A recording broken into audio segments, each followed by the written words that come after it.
Bismillahirrahmanirrahim. Assalamualaikum warahmatullahi wabarakatuh. Selamat datang di kursus Himagro 2022 yang bertema meningkatkan pemahaman akademik dan kesiapan mahasiswa agroteknologi dalam menghadapi ujian semester di masa pandemi. Perkenalkan, nama saya Hazimah Hurul Fikri Hubatullah yang akan memandu kursus kali ini. Nah, pada kesempatan kali ini kita akan mereview mata kuliah botani bersama Kang Firman Syah Nugraha dari Angkatan Agroteknologi 2020. Untuk itu, tanpa basa-basi dan untuk mengefektifkan waktu, kepada Kang Firman dipersilakan untuk menyampaikan materi mata kuliah botani.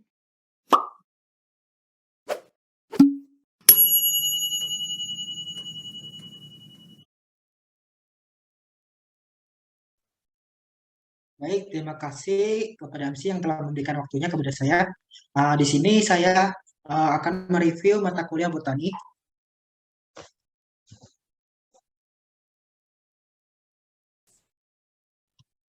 Pada UTS yang kali ini materi yang akan disampaikan kemungkinan yang kedua yaitu definisi dan ruang lingkup botani, daun, batang, dan bunga. Pertama, definisi ruang lingkup botani. Jadi botani ialah ilmu yang mempelajari tumbuhan. Oleh karena itu, botani juga disebut sebagai biologi tumbuhan, yang dimana biologi yang mempelajari mengenai asal, keanekaragaman, struktur, dan proses internal tumbuhan, serta hubungan tumbuhan baik dengan organisme lain maupun dengan faktor abiotik lingkungan. Ruang lingkup botani terdapat anatomi tumbuhan, morfologi tumbuhan, sistematika tumbuhan, dan masih banyak lagi. Namun pada agroteknologi Universitas Siliwangi akan difokus kepada morfologi tumbuhan yang dimana dipecah menjadi 8 bab, yaitu daun, daun majemuk, batang, akar, organa metamorfa, bunga, buah, dan biji. Pada tumbuhan terdapat 5 organ, yaitu organa principalia, organa metamorfa, organa aksesoria, organa reproduktiva, dan organa nutritiva. Kita beranjak ke daun atau folium. Jadi daun melekat pada nodus yang dimana daun akan membentuk sudut dengan batang yang dinamakan aksila. Fungsi daun ialah resorpsi, asimilasi, transpirasi, fotosintesis, respirasi, produksi hormon florigen yang nantinya akan bermanfaat pada perkembangan bunga. Lalu ada perbanyakan vegetatif, proteksi, penyimpanan cadangan makanan, dan perangkap serangga. Pada daun dibagi menjadi dua, yaitu daun lengkap dan daun tidak lengkap.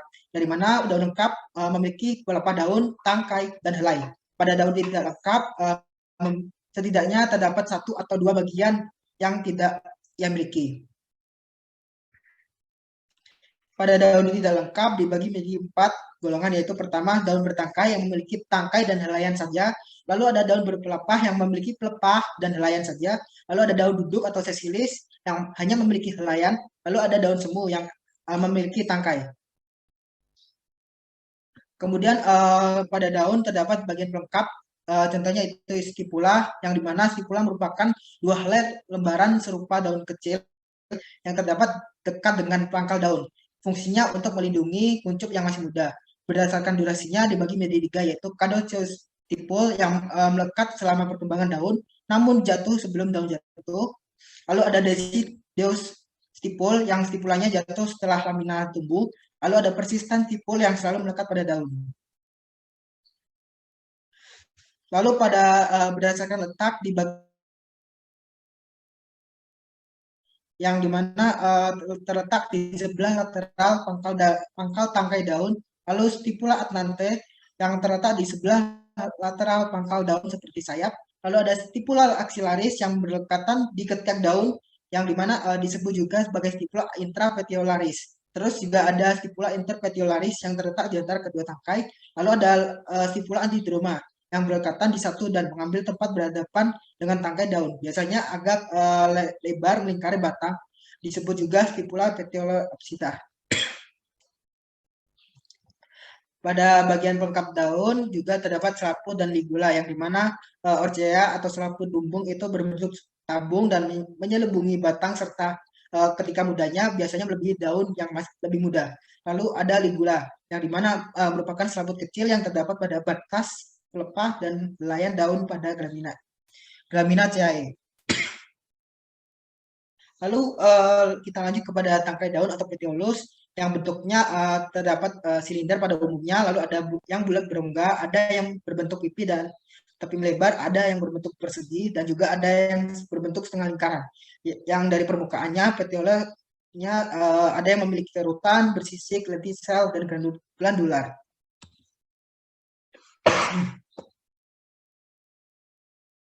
Selanjutnya pelepah dan helai daun. Pada pelepah umumnya terdapat pada tanaman berbiji tunggal dan juga sebagai pelindung pucuk muda, memberi kekuatan sehingga seperti batang atau batang semu.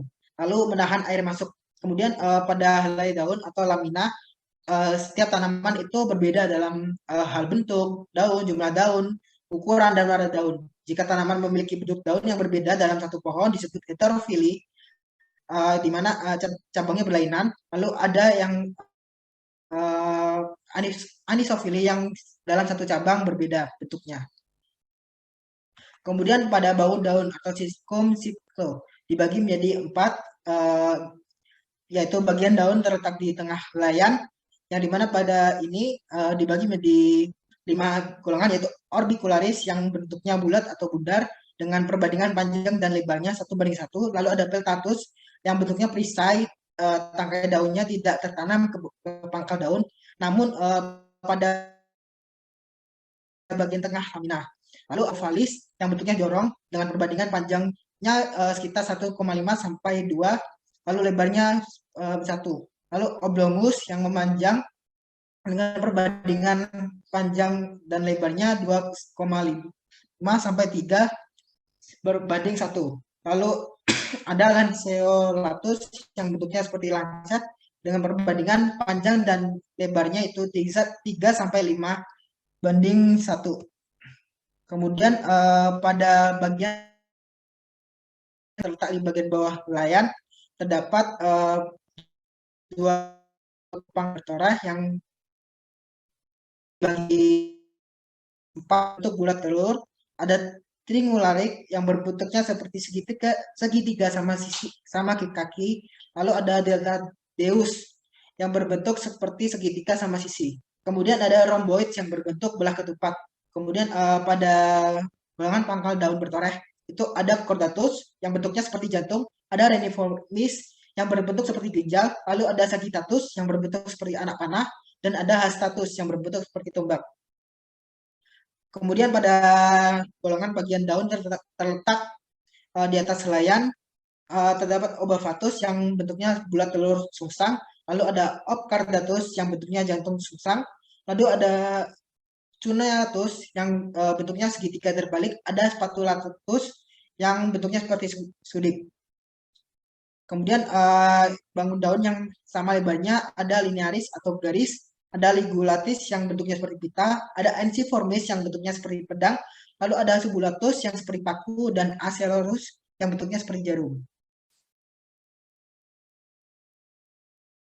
Kemudian ujung daun dibagi menjadi ada runcing atau akutus, contohnya oleander, lalu ada meruncing, acuminatus, lalu ada tumpul, obtusus, ada membulat, rotundatus, lalu ada rompang, tuncatus, dan juga terbelah, tetusus, serta ada yang bentuknya berduri atau mucronatus. Kemudian pangkal daun atau basis foli. Jadi pangkal daun yang tepinya tidak pernah bersatu dibagi menjadi ada golongan runcing atau akutus, ada meruncing atau acuminatus, ada tumpul atau obtusus, lalu ada membulat atau rotundatus, lalu ada rompang yang bentuknya rata atau truncatus, ada juga berkuk yang atau emarginatus. Lalu juga pada pangkal daun yang pangkalnya dapat bertemu dan melekat satu sama lain, ini dibedakan menjadi 2, yaitu pertama pertemuan daun yang terjadi pada sisi yang sama, contohnya pada daun dengan tipe bangun perisai, lalu ada pertemuan tepi daun terjadi pada sisi seberang batang yang berlawanan atau berhadapan dengan atap daunnya, contohnya pada daun yang bangun membulat. Kemudian pada susunan tulang daun atau nervatio. tulang daun itu berguna untuk memberi kekuatan daun sebagai rangka atau skeleton, lalu sebagai berkat pembuluh angkut. Ada macam tulang daun itu ini ada ibu tulang daun, ada ibu tulang daun atau costa, lalu ada tulang cabang atau nervus lateralis, lalu juga ada urat daun atau vena. Kemudian tulang daun di tulang 4 jenis yaitu tulang daun menyirip, peninervis, lalu atau palminervis, lalu ada melengkung atau curvinervis, lalu ada sejajar atau rectinervis.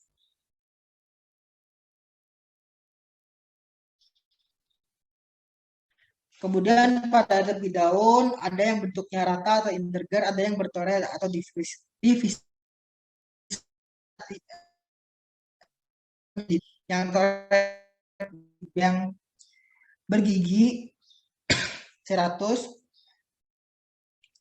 ada yang bergigi ganda atau biseratus, lalu ada dentatus, lalu ada berginggit atau crenatus, dan juga berombak atau repandus. Lalu pada toreh yang mempengaruhi bentuk asli itu ada yang berlekuk lobatus, di mana dari setengah panjang tulang daun, lalu ada percanggap atau visus, torehannya setengah panjang tulang cabang daun, lalu ada berbagi atau partitus yang torehannya lebih dari setengah panjang tulang cabang daun. Nah, pada ini dibagi lagi menjadi beberapa, yaitu pinati lobatus atau berlekuk menyirip, lalu ada pinati vidus yang bercangap menyirip, lalu ada pinati partitus atau berbagi menyirip, lalu ada palmati lobatus atau berlekuk menjari, palmati vidus bercangap menjari, palmati partitus berbagi menjari. Pada daging daun itu ialah bagian daun yang terdapat di antara tulang daun dan urat daun. Biasanya berwarna hijau dan merupakan tempat berlangsungnya fotosintesis. Nah, berdasarkan tebal tipisnya daging daun dibedakan menjadi seperti selaput atau membrana ceus, lalu ada seperti kertas atau papiraceus, lalu ada tipis lunak atau herbaceus, lalu ada seperti perkamen atau perkamenteus, lalu ada seperti kulit atau coriaceus dan berdaging atau konosus. Lalu pada variasi warna daun selain hijau ada merah, lalu ada juga hijau campur merah, ada hijau kuning. Kemudian pada permukaan daun ada yang bentuknya ada yang licin atau levis, mengkilap, kopi atau suram. Lalu gundul atau glaber, ada kasap atau scaber, terus ada yang permukaannya berkerut atau rugosus, ada yang berbinggul-binggul atau bulatus, ada yang berbulu atau pilosus, lalu berbulu halus pilosus, berbulu kasar ispidus, dan bersisik lepidus. Kemudian kita beranjak ke daun majemuk, yang dimana daun majemuk ini menurut konfigurasi layan, daun itu terdiri atas daun tunggal atau folium simplex, dan ada daun majemuk yang folium compositus, di mana daun majemuk ini helaiannya disusun oleh sejumlah bagian-bagian terpisah yang berbentuk seperti daun, disebut anak daun atau leaflet. Lalu C daun, seluruh anak daun terbentuk bersama dan luruh bersama. Lalu pertumbuhan terbatas yang dimana tidak bertambah panjang, tidak memiliki kuncup, lalu tidak memiliki kuncup di ketiak daun atau axillary bud, lalu ada tidak memiliki kuncup akhir. Nah, ini kecuali pada daun pohon cermeh, Pilandus acidus, dan belimbing wulu Aferua blimbi. Ini berdaun majemuk tapi tetap memanjang dan daun gugur tidak bersamaan. Lalu ada daun meniran, Pilantus niruri, dan katuk, yang dimana berdaun tunggal tapi pertumbuhannya terbatas dan daun tumbuh berseling pada batang pokok yang datar. Ini terlihat seperti daun majemuk, ketiak daun pada saat tertentu keluar bunga kemudian berbuah, daun tunggal. Kemudian bagian-bagian daun majemuk ada ibu tangkai, lalu ada tangkai anak daun atau petiolus, lalu ada anak daun. atau foliolum. Kemudian pada daun majemuk menyirip atau pinnatus. Nah, daun majemuk menyirip ini secara umum dibagi menjadi tiga, yaitu daun menyirip tunggal, lalu daun menyirip genap, lalu daun majemuk menyirip gasal atau ganjil. Lalu berdasarkan anak duduk daun pada ibu tangkai dan besar kecilnya anak daun pada satu ibu tangkai dibedakan menjadi tiga, yaitu berpasangan, lalu ada berseling atau alternatum pinnatus, lalu ada berseling-seling, daunnya besar dan kecil berselang-seling, lalu menurut uh, di mana majemuk menyirip ganda dibedakan menjadi empat, yaitu menyirip ganda ketiga, lalu menyirip ganda empat, lalu menyirip ganda sempurna, dan menyirip ganda tidak sempurna. Kemudian pada daun majemuk menjari atau clematis dibedakan menjadi 5, yaitu beranak 2 atau beranak atau trifoliolatus, lalu ada beranak daun 5 quinqueliolatus, lalu beranak daun 7 septemfoliolatus, dan beranak daun banyak atau polifoliolatus. Kemudian pada daun majemuk bangun kaki atau pedatus, ini seperti daun majemuk menjari, tetapi dua anak daun yang paling pinggir tidak duduk pada ibu tangkai, melainkan pada tangkai anak daun di sampingnya. Kemudian pada daun majemuk campuran, ini daun majemuk ganda yang memiliki cabang ibu tangkai memencar seperti jari dan memiliki anak daun yang menyirip. Nah, tata letak daun. Ini kemungkinan jumlah daun pada setiap buku pada batang itu terdapat satu daun tiap buku atau tersebar. Lalu ada yang 2 daun berhadapan setiap buku bersilang. Lalu ada yang lebih dari 2 daun setiap buku. Nah, tata letak daun ini tersebar yang terletak berjejal dengan ruas amat pendek dinamakan roset atau roscula roset. Ini dibagi menjadi 2, yaitu roset akar dan roset batang. Kemudian letak daun berhadapan atau bersilang. Kemudian ada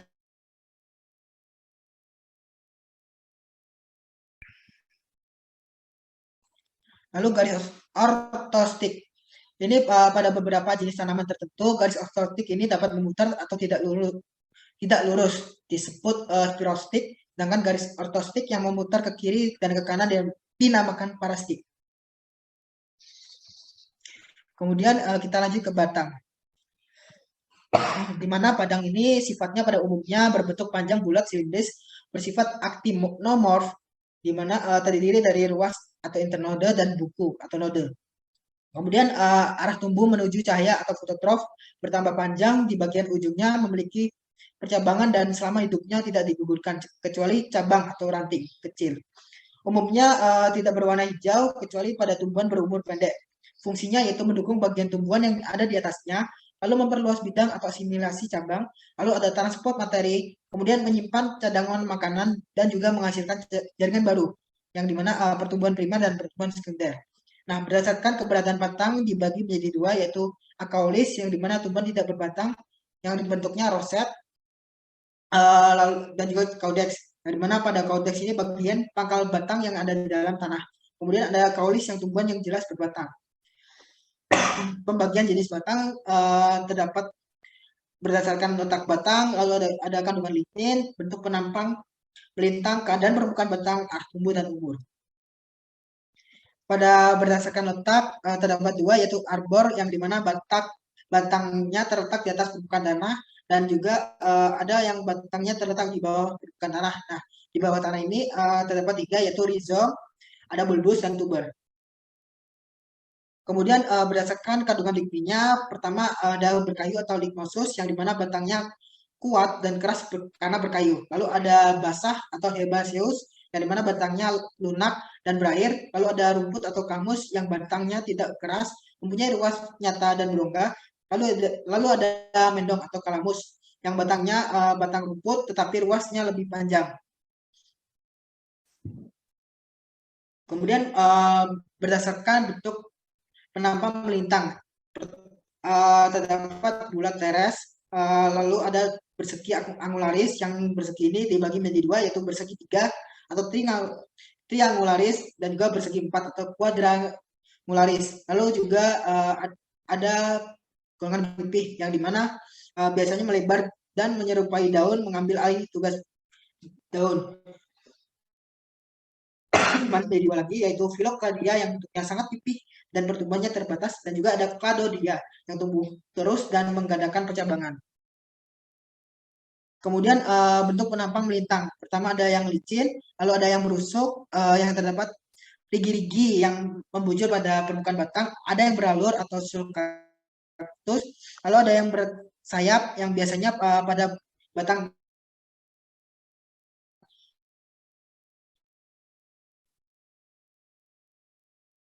lebar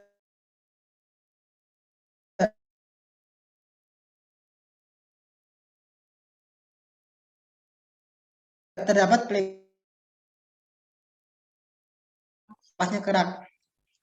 Kemudian menurut keadaan permukaan batang terdapat tegak lurus atau erectus, lalu ada menggantung atau dependent, lalu ada berbaring yang dimana jika batang terletak di permukaan tanah. Nah, namun ujungnya saja yang sedikit membengkok ke atas. Kemudian ada menjalar yang dimana batang berbaring tapi dari buku-bukunya keluar akar. Lalu ada serong ke atas yang dimana pangkal batang seperti hendak berbaring tapi bagian lainnya lalu membengkok. Kemudian ada mengangguk yang dimana batang tumbuh ke atas namun ujungnya membengkok ke bawah. Kemudian ada memanjat yang dimana jika batang tumbuh ke atas menggunakan penunjang. Ini dibagi menjadi beberapa yaitu cabang pembelit atau sulur, lalu ada yang kait, lalu ada daun pembelit, ada tangkai pembelit, akar pembelit, lalu ada akar pelekat dan duri daun. Kemudian pada golongan membelit atau folidos, di mana batangnya sendiri yang membelit penunjang, ini dibagi menjadi dua, yaitu membelit ke kiri dan membelit ke kanan. Kemudian berdasarkan umurnya dibagi menjadi dua, yaitu tumbuhan anual, yang itu di mana tanaman yang umurnya pendek kurang dari 1 tahun sudah mati, lalu tumbuhan bienal, yaitu tumbuhan yang sampai menghasilkan biji yang membutuhkan waktu 2 tahun, biasanya diberi lambang seperti telur 2. Lalu tumbuhan menahun, tumbuhan keras, ini dapat mencapai puluhan tahun atau ratusan tahun. Pohon dan semak lambangnya seperti angka 21, dan juga ada terna.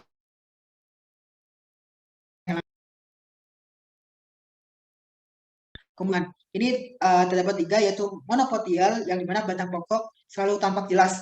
Lalu ada simpodial yang dimana batang pokok sulit ditentukan. Lalu juga ada digotomi yang batangnya setiap kali jadi 2 cabang yang sama besar. Kemudian menurut sifat percabangan dibedakan jadi 4, yaitu pertama geragi atau flagellum, yang dimana cabang-cabang kecil yang tumbuh merayap dari bukunya ke atas tumbuh daun dan ke bawah tumbuh akar. Ini dibagi menjadi 2, yaitu merayap di atas tanah dan juga merayap di dalam tanah. Lalu ada wiwilan atau tunas air, yaitu cabang yang tumbuh cepat dan ruas yang panjang berasal dari kuncup tidur atau kuncup liar. Kemudian ada sirung atau tunas panjang. Ini cabang yang merupakan pendukung daun, mempunyai ruas panjang, tidak pernah menghasilkan bunga atau steril. Lalu ada sirung atau tunas pendek, virgula, yaitu cabang kecil dengan ruas yang pendek. Ruas yang pendek merupakan pendukung bunga dan buah atau fertil. Lalu ada arah tumbuh cabang berdasarkan sudut yang dibentuk terhadap batang. Ini dibagi menjadi 4, dibagi menjadi terus. Lalu ada condong ke atas atau patens. Lalu ada mendatar atau horizontalis yang bentuknya sudut 90 derajat. Lalu ada terkulai atau declinatus yang jika cabang pada pangkalnya mendatar tapi ujungnya melengkung ke bawah. Lalu ada bergantung atau pendulus yang cabangnya tumbuh ke bawah. Kemudian kita berlanjut ke bunga. Pada bunga terdapat tangkai bunga, pedicellus, lalu ada dasar bunga atau ada hiasan bunga atau periantium, di mana ini terdapat kelopak atau kaliks, lalu mahkota, lalu ada tenda bunga, perigonium, lalu ada gonad yang dimana ada gonad jantan, androecium, dan gonad betina, gynoecium. Lalu bunga yang tidak memiliki hiasan bunga juga disebut sebagai bunga telanjang dan jika di antara kelopak dan mahkota tidak dapat dibedakan dinamakan tenda bunga. Dibedakan dinamakan tenda bunga atau perigonium. Nah, bunga ini berdasarkan kelompoknya dibedakan menjadi dua yaitu bunga lengkap, lalu juga ada bunga tidak lengkap. Lalu berdasarkan jenis kelaminnya dibedakan menjadi tiga yaitu bunga banci atau hermafrodit, lalu bunga kelamin tunggal yang dimana dibagi menjadi dua, bunga jantan dan juga bunga betina. Maaf, bunga betina. Lalu ada juga bunga mandul. Kemudian berdasarkan bunga jantan dan betina dibedakan menjadi tiga yaitu tanaman berumah satu atau monoceus, lalu bunga jantan dan bunga betina yang dimana bunga jantan dan bunga betina ada pada satu tanaman. Lalu ada tanaman berumah dua yang dimana bunga jantan dan bunga betina berada pada pohon yang berbeda. Lalu ada tanaman poligam yang mana jika pada satu tumbuhan terdapat bunga jantan, bunga betina dan bunga banci bersama-sama. Kemudian pada dasar bunga berdasarkan bagian bunga yang didukungnya, dasar bunga itu sering diberi nama yang berbeda seperti pendukung tajuk bunga atau mahkota, lalu pendukung berang sari atau androfor, lalu ada pendukung putik atau ginofor, lalu pendukung berang sari dan putik atau androginofor, lalu ada cakram atau diskus. Kemudian bentuk dasar bunga terdapat rata, yang dimana rata ini bagian-bagian bunga duduk sama tinggi, lalu ada yang kerucut, putiknya di tengah, duduknya paling tinggi, lalu ada cawan yang daun kelopak dan tajuknya duduk di tepi bebas satu sama lain. Lalu ada mangkuk yang kelopak dan tajuk bunga duduk lebih tinggi. Berdasarkan sifat-sifat dasar bunga tadi, maka bunga dapat dikelompokkan jadi tiga golongan, yaitu hipogin atau hipoginous, yaitu jika hiasan bunga lebih rendah dari duduknya putik. Kemudian ada perigin atau periginous, yaitu jika hiasan bunga sama tinggi dengan duduknya putik. Lalu ada epigin atau epigineus, yaitu jika hiasan bunga lebih tinggi dari duduknya putik. Kemudian kelopak atau kaliks. Kucuk.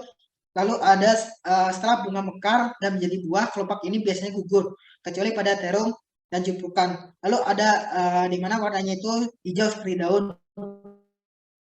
Kemudian terdapat daun pemikat atau blade dapat ini dapat berasal dari daun kelopak dan daun pelindung yang warnanya menarik. Contohnya pada bunga bougainville. Lalu pada bunga tertentu terdapat kelopak tambahan atau epikaliks seperti kapas. Lalu daun kelopak sepala ini dapat berkatan gamosepalus atau lepas atau bebas polisepalus. Berdasarkan simetrinya, bentuk kelopak dapat dibedakan menjadi dua macam. Pertama yaitu beraturan atau regularis, yang dimana kelopak dapat dibagi dua bagian yang tangkup atau simetris, meliputi macam bentuk seperti bintang, tabung, trompet, mangkuk, piala corong, dan lonceng. Lalu setangkup tunggal atau zigomorf yang meliputi bentuk bertaji atau berbibir. Jadi ada pengecualian yaitu kelopak berwarna menarik, misal pada asam. Lalu ada tebal, berdaging, dan dapat dimakan, misal pada rosella. Sekian dari saya, kurang lebihnya saya mohon maaf, saya kembalikan kepada MC.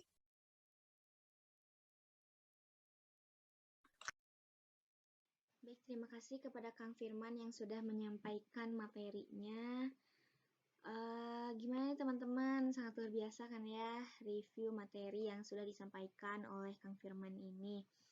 Semoga materi yang disampaikan bisa bermanfaat bagi teman-teman khususnya angkatan 2021 untuk nanti menghadapi ujian tengah semester mata kuliah botani. Untuk itu saya Hazimah Hurfikri Hubatullah undur diri. Selamat belajar, jaga kesehatan, dan jangan lupa like and subscribe YouTube Himagro. Assalamualaikum warahmatullahi wabarakatuh.